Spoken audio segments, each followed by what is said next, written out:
Everyone's building tools that let AI agents do real things, like query databases, access emails, or interact with services like GitHub or Figma. But once your tools are out there, how do you make sure that only the right agents can use them? In this video, we're going to break down authorization within the Model Context Protocol. But before we dive into the details of MCP Auth, we should first cover the fundamentals of MCP as a whole. At its core, MCP is a standard for how AI agents connect to external tools and data. When including authorization in the mix, the protocol focuses on three main pieces: the MCP client, the MCP server, and the authorization server. Technically, authorization isn't a mandatory part of the spec, but since you're watching a video on authorization, we're going to include it.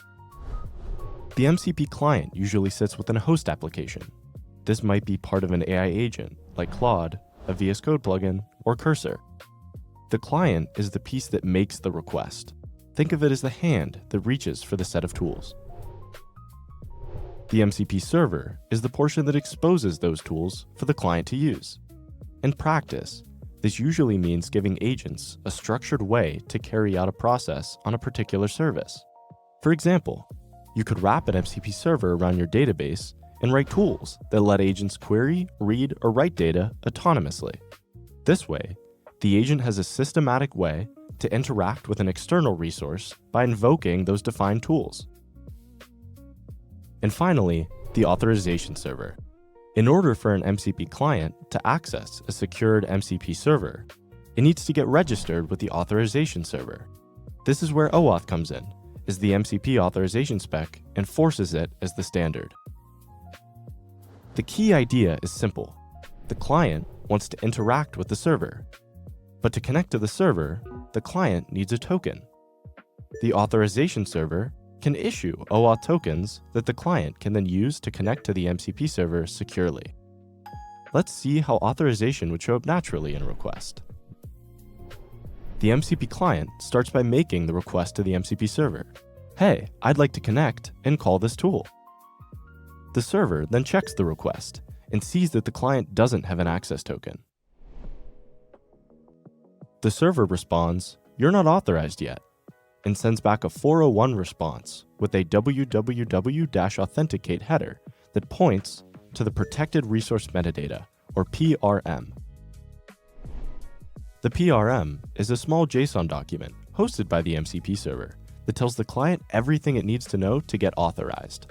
Things like which authorization server to use, what scopes the server understands, and what kind of tokens are accepted. The client then fetches that document and learns exactly what its next steps should be. From there, the client uses this information to reach out to the authorization server. For example, Descope. The client says, "I want to access this MCP server. Here's who I am, and this is what I'm asking for." The client follows the principle of least privilege, so it will only ask for the scopes it needs for the current operation. You'll also notice a couple of interesting parameters in this request. Since MCP uses OAuth 2.1, the client must include a code challenge. That's PKCE, or proof key for code exchange, pronounced PKC. It verifies that the client redeeming the authorization code is the same client that originally requested it. If you want to go deeper on how PKC works, check out the Descope Learning Center article linked in the description. The client must also include a resource parameter called a resource indicator set to the URI of the specific MCP server it's requesting access to.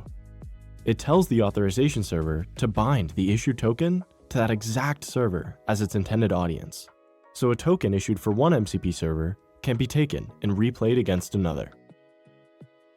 The authorization server then runs the OAuth flow. Login, consent, and token issuance. With that, the client gets its OAuth token.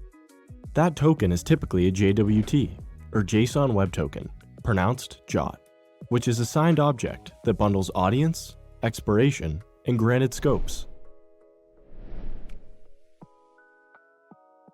The MCP server then validates that token, confirming signature, expiration, scopes, and that the audience matches itself, verifying that the token wasn't issued for another server.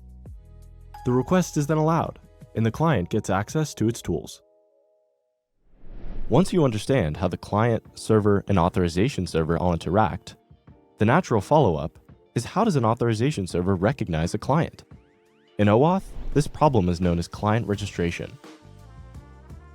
MCP supports 3 approaches to solve this: pre-registration, dynamic client registration, or DCR, and client ID metadata documents, or CIMD. The simplest method is manual pre-registration. With this technique, one manually goes into an authorization server's online dashboard, such as the Descope console, and creates a client ID and possibly a client secret. Manual registration has some clear benefits. You explicitly approve every single client, which makes it harder for malicious clients to sneak in. Your configuration is predictable because your client ID and settings are known ahead of time, and there's a clear audit trail linking each client back to a developer or team. The downside is that it doesn't scale. In an open ecosystem like MCP, a client might need to talk to hundreds of servers, so pre-registering every single combination would be incredibly tedious. That's where dynamic registration comes in. There's 2 methods of dynamic registration: dynamic client registration and client ID metadata documents. We call these methods dynamic because they're performed just in time without any prior setup. Let's dive into DCR. Authorization servers that support DCR advertise a registration endpoint for the client to then send over its metadata, such as its name, redirect URI, and grant and response types via an HTTP post. The authorization server then validates that request and hands back a newly registered client ID. DCR was MCP's original onboarding mechanism. It eliminated the human coordination that manual pre-registration required and let clients connect to any server without prior setup. But this method also introduced some security and operational risks. An open registration endpoint means anyone on the internet can create applications. Attackers could register millions of clients, exhaust your team's capacity, or spin up misconfigured apps. That's why providers recommend locking down DCR endpoints with allow lists, rate limits, or reverse proxies. In practice, DCR can still be useful when clients can't host their own metadata, or when enterprises need a policy gate to approve registrations. Now, the newest and preferred method of dynamic registration is client ID metadata documents. CIMD flips the model. Instead of the authorization server minting a new client ID for every registration, the client uses a stable HTTPS URL as its client ID and hosts its own metadata at that URL. When the client kicks off the OAuth flow, it passes the URL as its client ID.